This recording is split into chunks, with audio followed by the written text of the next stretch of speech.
y'all. Welcome back to July After Dark, the podcast show.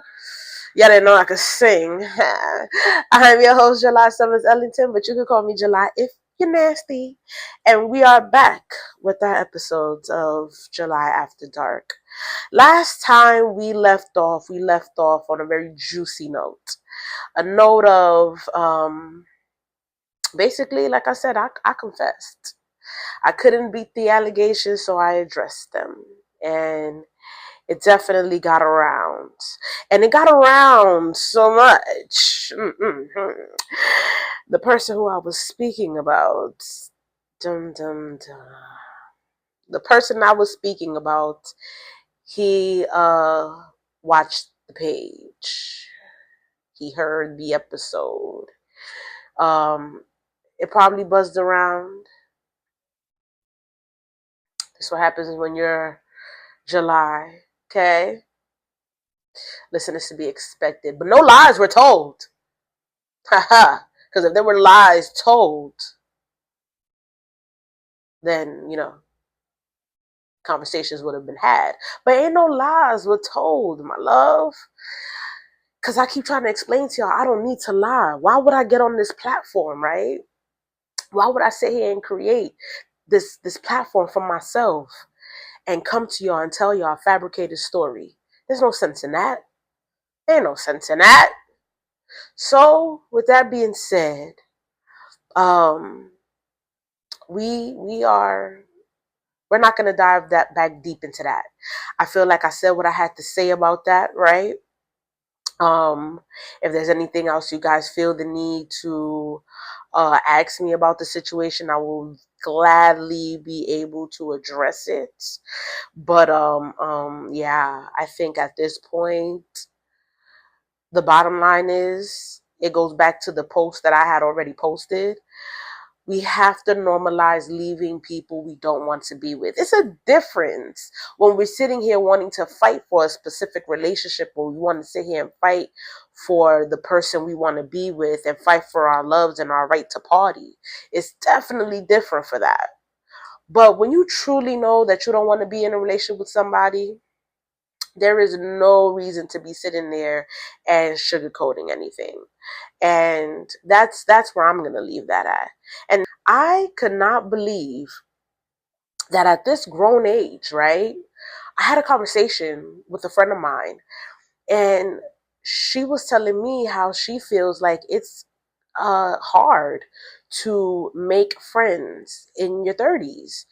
And I looked at her, I was like, I don't know.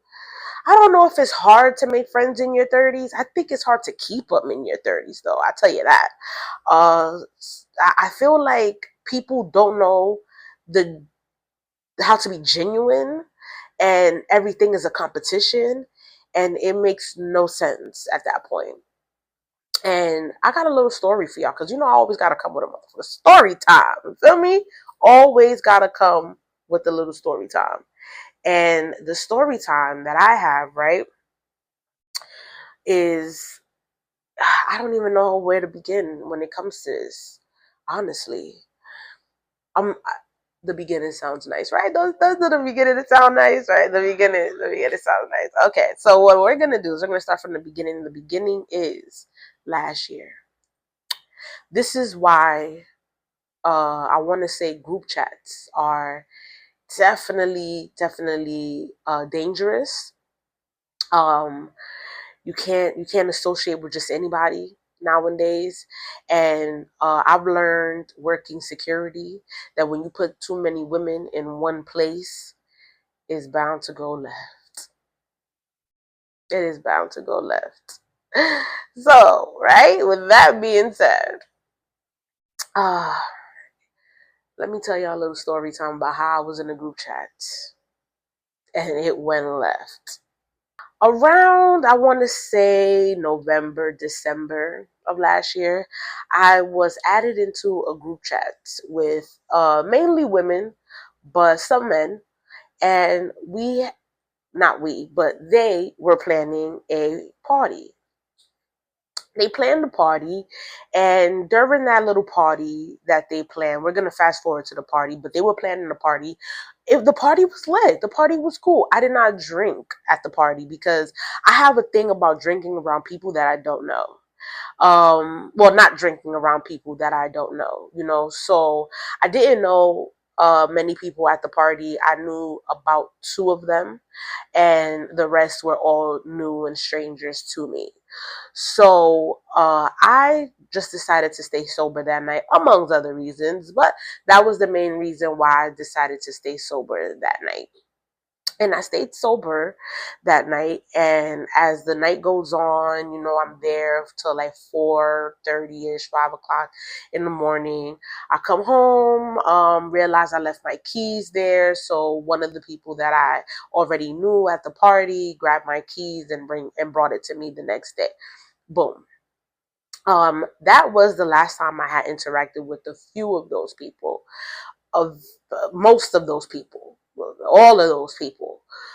Like I said, I wasn't really about chilling with people very often, anyways. And also, the reason why I did not engage with a lot of those people after the fact is because a lot of the things that they were wanting to do, I could not participate in, and still cannot. So I couldn't participate in the drinking, the smoking, the clubbing, and things like that because I am 7 months pregnant at the moment. So, yes, congratulations to me for that. Type shit, type shit. But yes, at the moment I am 7 months pregnant, and at the time I knew I was pregnant. Well, not at the party, but after the party, I knew I was pregnant. So I could not partake in the shenanigans that they were doing after the new year.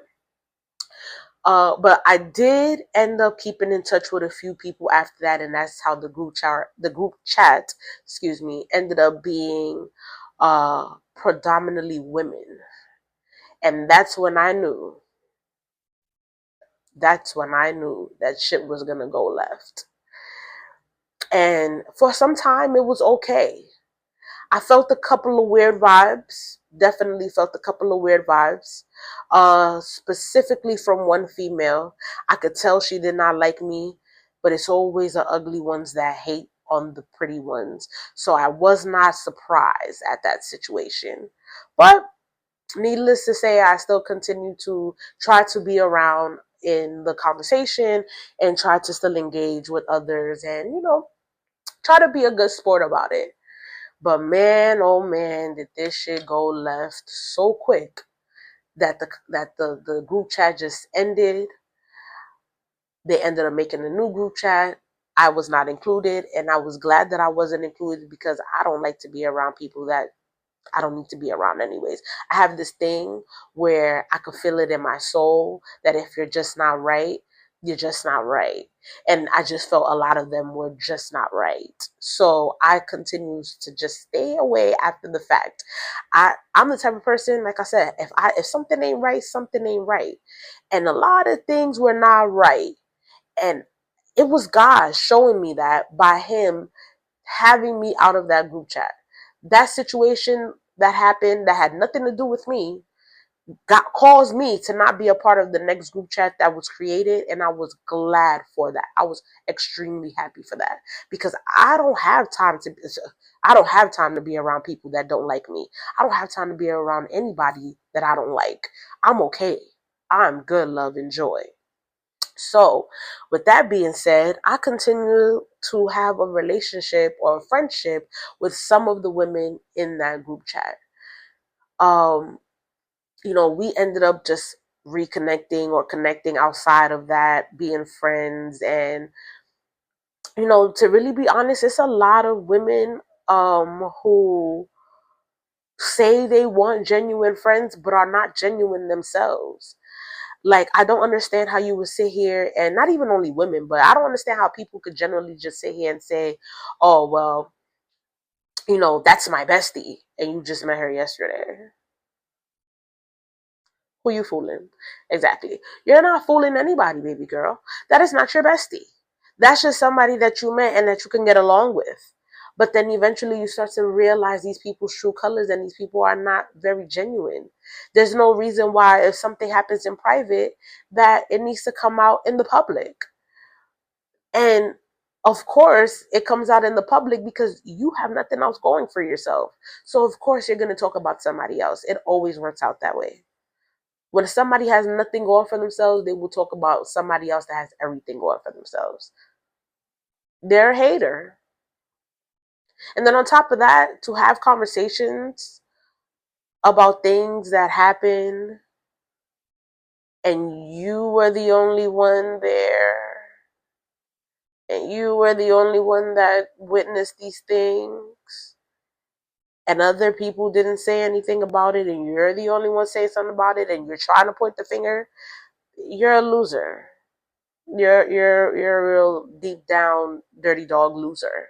And I've encountered a few women like that who are really losers in life, on the spectrum, and pretty much losers. And I don't like that. I don't like when people try to sit here and maliciously try to be mean to people because they have nothing going for themselves. It's really demeaning, and it's just really disgusting. And I realized that with a lot of these women that were in the group chat, and I had to sit here and separate myself. But who's to say that good things don't come to those who wait, right?